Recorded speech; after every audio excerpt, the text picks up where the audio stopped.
अस्सलामुअलैकुम जी फ्रेंड्स। आज का जो हमारा टॉपिक है वो है क्रियो पंप या इसको क्रियोजेनिक पंप भी कहते हैं। ओके, हम लोगों ने MEPA method of experimental physics की सीरीज को स्टार्ट किया हुआ है। तो उसमें आज का हमारा ये पंप है। तो आइए इसको स्टार्ट करते हैं। बिस्मिल्लाहिर्रहमानिर्रहीम सल्लल्लाहु अला मुहम्मद सल्लल्लाहु अलैहि वसल्लम। क्रियो पंप या क्रियोजेनिक पंप ये एक्चुअली है क्या है? ये कि हमारे पास वैक्यूम पंप है। क्या है ये? हमारे पास एक वैक्यूम पंप है। इसका मकसद क्या होता है कि ये गैसेस को ट्रैप्स करता है या फिर क्या करता है कि उन्हें वेपर की फॉर्म में कंडेंस कर लेता है। या तो गैसेस को ट्रैप कर लेता है, कैच कर लेता है, या फिर क्या कर देता है उन गैसेस को, उन वेपर्स को कंडेंस कर देता है कहाँ? कोल्ड सरफेस पर। अब हम अभी हम देखेंगे इसका स्ट्रक्चर बनाकर कि दो काम करता है, या तो ट्रैप्स कर लेता है या फिर क्या करता है कोल्ड सरफेस पर, ठंडे एरिया पर उनको जमा देता है, कंडेंस कर देता है। और इसमें यह है कि वो तमाम गैसेस को कंडेंस या तमाम गैसेस को ट्रैप्स नहीं कर सकता। वो डिफरेंट टेम्परेचर पर डिफरेंट मुख्तलिफ केसेस होते हैं, वो अभी हम देखते हैं। ओके, तो जो इसकी इफेक्टिवनेस इस पंप की है वो डिपेंड करती है गैस के मेल्टिंग और गैस के बॉइलिंग पॉइंट। जिस गैस को हम ट्रैप या जिस गैस को हम कंडेंस करना चाहते हैं, उस गैस की फ्रीजिंग पॉइंट क्या है, उस गैस का बॉइलिंग पॉइंट क्या है, उस पर डिपेंड करता है। उसी के मुताबिक हम उसको गैस को ट्रैप या फिर कंडेंस कर सकते हैं। ओके, तो बाज़ का जो हमारे पास ये पंप होते हैं, ये पंप यूज़ होते हैं ये किसी मखसूस कंटामिनेंट्स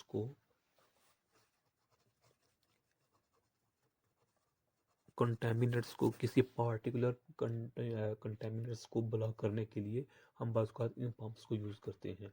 मिसाल के तौर पर जो हमारे पास डिफ्यूजन पंप होता है, जो डिफ्यूजन पंप होता है, इसके फ्रंट पर जो ऑयल होता है उसको रोकने के लिए हम इस पंप को यूज़ करते हैं।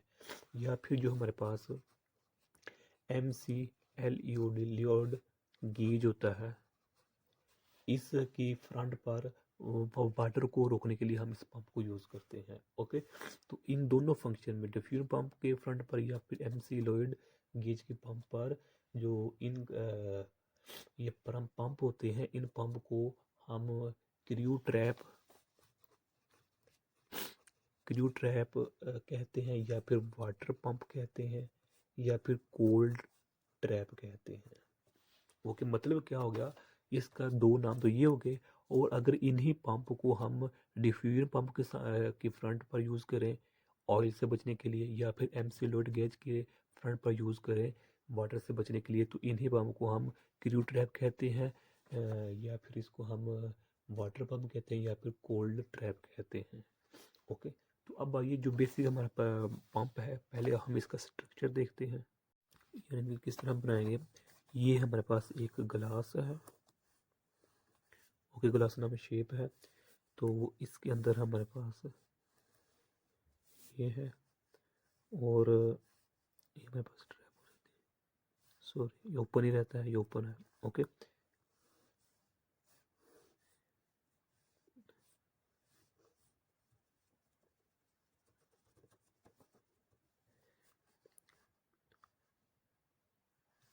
मेरे पास ये गैस आता है, इसको हम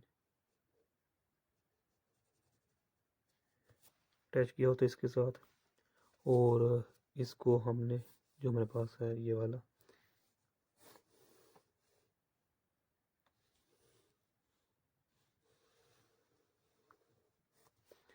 और ये है इधर हमारे पास ये भी होता है ये वाला, इसको हम रिमोट टेम्परेचर कंट्रोल कहते हैं। रिमोट टेम्परेचर कंट्रोल कहते हैं। इसी तरह ये इधर हमारे पास लगा होता है, ये भी लगा होता है। तो ये इधर से हम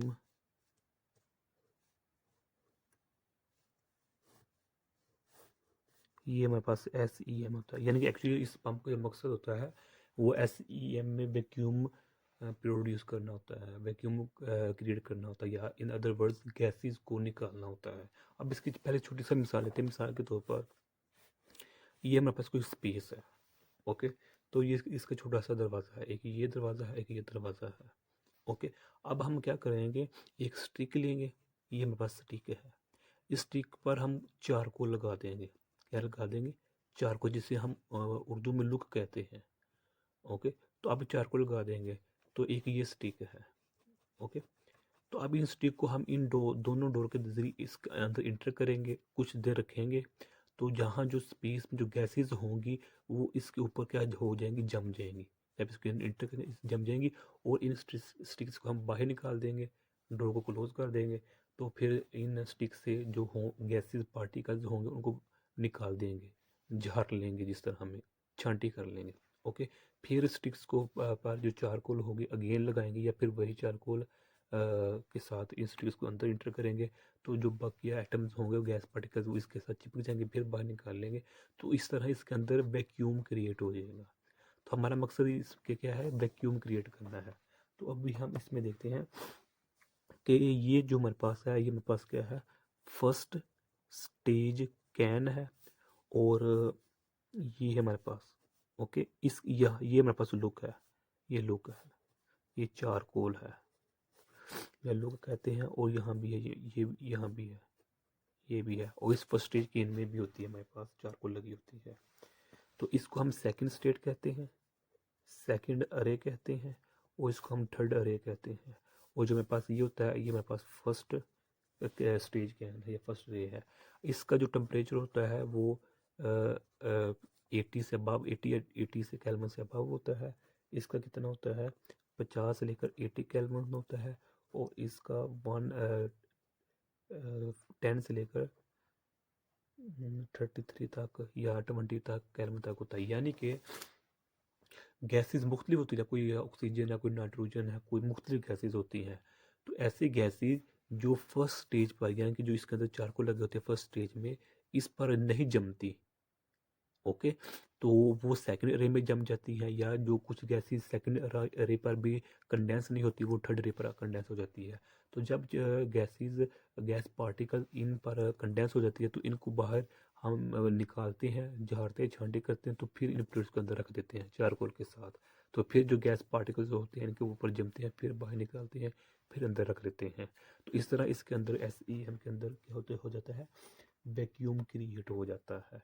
तो ये बेसिक इसका पर्पज़ है, ओके। तो अब अगर इसकी हम रेंज की बात करें, तो इसकी नेगेटिव जो है 10 से लेकर -13 टॉर, इस रेंज में जो हमारे पास ये पंप है, ये ईजीली वर्क कर पाता है। तो बस इसमें दो बातें हैं। एक क्या है कि वैक्यूम क्रिएट करना होता है। वो वैक्यूम किस तरह क्रिएट होता है कि जो इसके अंदर गैस पार्टिकल्स होते हैं वो आते आते जाते हैं।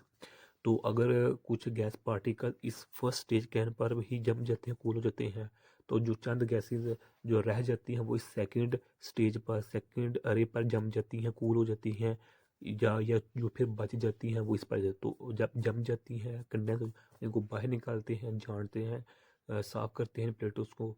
तो फिर रखते हैं चारकोल के साथ। तो फिर गैस पार्टिकल निकलते हैं, इस पर जम जाते हैं, तो इस तरह वैक्यूम क्रिएट हो जाता है। अब जो हमारे पास सेकंड रे है, यहाँ कौन कौन सी गैस जम सकती है, कंडेंस हो सकती है, कूल हो सकती है। वो हमारे पास ऑक्सीजन है, नाइट्रोजन है, आर्गोन है, ओके। तो जो बकिया गैसेज होती हैं, मिसाल के तौर पर जो मेरे पास हाइड्रोजन, हीलियम और नियोन, ये गैसेज सिर्फ थर्ड रे पर जम सकती है, कंडेंस हो सकती है। ये ना फर्स्ट स्टेज पर कंडेंस होती है, ना ही सेकेंड पर, ये थर्ड पर होती हैं। तो इस तरह इनका टेम्परेचर डिफरेंट, और टेम्परेचर के लिहाज से जो गैसेज होती हैं वो मुख्तलिफ अरे पर, मुख्तलिफ स्टेज पर कंडेंस होती हैं, ओके। तो अब इसके अगर हम एप्लीकेशन की बात करें, तो इस पंप को हम जिस तरह मैंने स्टार्टिंग में बता दिया कि डिफ्यूजन पंप में यूज़ करते हैं, और एमसील्यूट गए गेज में इसको हम यूज़ करते हैं। इसके अलावा इसको हम ITER में भी, यानी कि इंटरनेशनल थर्मोन्यूक्लियर एक्सपेरिमेंटल रिएक्टर में भी इसको हम यूज़ करते हैं। तो इसके अलावा इसको हम LNG, ये मैं वहाँ पर इसका लिक्विफाइड नेचुरल गैस है, इसमें भी इसको हम यूज़ करते हैं, ओके। तो बाज़ औक़ात आपने देखा होगा कि जो बड़े बड़े कंटेनर होते हैं, जब GT रोड पर बहुत टन के हिसाब से ऑयल होता है, तो जब उन कंटेनर में ऑयल को भरते हैं, उन कंटेनर्स को ऑयल के साथ फिल करते हैं, तो जिस जगह वो फिल हो रहे होते हैं तो वहाँ भी इन पंप्स को यूज़ करते हैं, ताकि एक लेवल रहे और अमाउंट रहे कि कितना भरना है, कितना नहीं और कितना नहीं। इसके अलावा इसको हम, जो हमारे पास न्यूक्लियर फ्यूजन है, जो हमारे पास न्यूक्लियर फ्यूजन की सेफ्टी के लिए भी इस हम पंप को यूज़ कर लेते हैं। तो लिहाजा ये आज का हमारे इतना सा टॉपिक था। तो बस क्या है कि जो ये पंप है, इसको हम कहाँ यूज़ कर सकते हैं, जब हमें लो टेम्परेचर की ज़रूरत होती है। किसकी? लो टेम्परेचर की ज़रूरत होती है, उस वक्त इसको हम यूज़ करते हैं। जब इसके थ्रू जब हम लो टेम्परेचर कर लेते हैं, यानी कि वैक्यूम क्रिएट कर, तो वैक्यूम में लो टेम्परेचर हो जाता है ना, तो वहाँ फिर हम क्या करते हैं कि लिक्विड को ट्रांसपोर्ट कर लेते हैं। यानी कि जिस तरह मैंने ये तो चंद एग्जांपल दी है ना, एप्लीकेशन की दी है, तो इसको बेसिकली हम जब लो टेम्परेचर करना होता है तो इसको हम यूज़ करते हैं इन पम्प्स को। तो फिर क्या करते हैं, तो उन लिक्विड्स को हम ट्रांसपोर्ट कर देते हैं। ओके, तो इसलिए यही वजह है कि जो हमारे पास लिक्विड नाइट्रोजन हो गया, या फिर लिक्विड नेचुरल गैसेस को हम LNG कहते हैं, या फिर जो लिक्विड हीलियम हो गया, या फिर जो लिक्विड ऑक्सीजन हो गया, या फिर जो शिप टू शिप जो हम बंकरिंग करते हैं, शिप टू शिप चेंज करते हैं। ओके, तो इन तमाम प्रोसेस में हम इन पंप्स को यूज़ कर सकते हैं।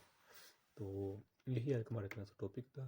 तो नेक्स्ट वीडियो में जो हमारे पास नेक्स्ट जो पंप होगा, वो हमारे पास होगा गैदरिंग पंप, गैटरिंग पंप, ये पंप होगा। इस पर बात करने की कोशिश करेंगे, और इस नेक्स्ट वीडियो में जो हमारे पास पंप होगा वो आयन पंप होगा, तो उस पर बात करने की कोशिश करेंगे। तो ये हमने MEP की मुकम्मल सीरीज़ बनानी है इंशाअल्लाह रहमान। तो ये आज हमारा टॉपिक यहीं तक था। जज़ाकल्लाहु खैर। अस्सलामु अलैकुम व रहमतुल्लाहि व बरकातुहू।